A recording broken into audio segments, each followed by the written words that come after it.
Ukisave uniti 2 za umeme zikabaki, ni utajiri kwako. Na mtu mmoja ananielewa?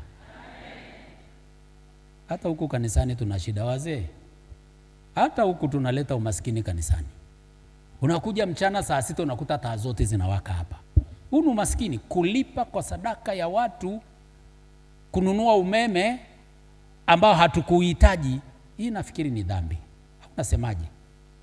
Mtu mmoja yuko hapa, 80 wanakoya siwasemi, mimi nafundisha somo Mtu mmoja yuko hapa anapiga kinanda, anajifunza kitu fulani, au wale vijana wanapigaga ngoma wenyewe hapa.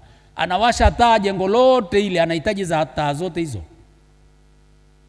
Huo ni umaskini tunajiletea, na ni kuharibu utajiri wa usharika. Bwana asifiwe.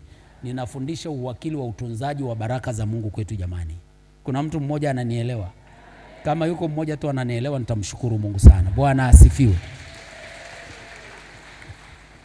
Nilete lingine, umaskini mahali ulipo. Madogo madogo. Utajiri si kitu unachokipata kupu kikao utajiri. Ninakuambia ni utunzaji wa hivi vitu vidogo vidogo tu vinavyopita mikononi mwetu ndio vinatupa utajiri. Mtu anapiga mswaki, anafungua maji, yanapita, anakaa hapo, yeye anapiga mswaki, maji yanatiririka. Mbona mnacheka kama ni ninyi? Au hakuna watu wa namna hiyo? Na maji yanalipiwa sio? Maji yanatiririka, amefungua, anakaa anapiga mswaki na kitambi chake na taulo, maji yanatiririka. Huo ni umaskini.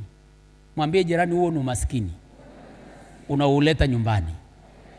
Ukiweza kusave hiyo bili ya maji kidogo, ukajumlisha na ya umeme, ukajumlisha na ya chakula, ndio utajiri wako wa siku. Bwana asifiwe. Haleluya. Kuna mtu mmoja amenielewa? Sifa na utukufu kwa Bwana.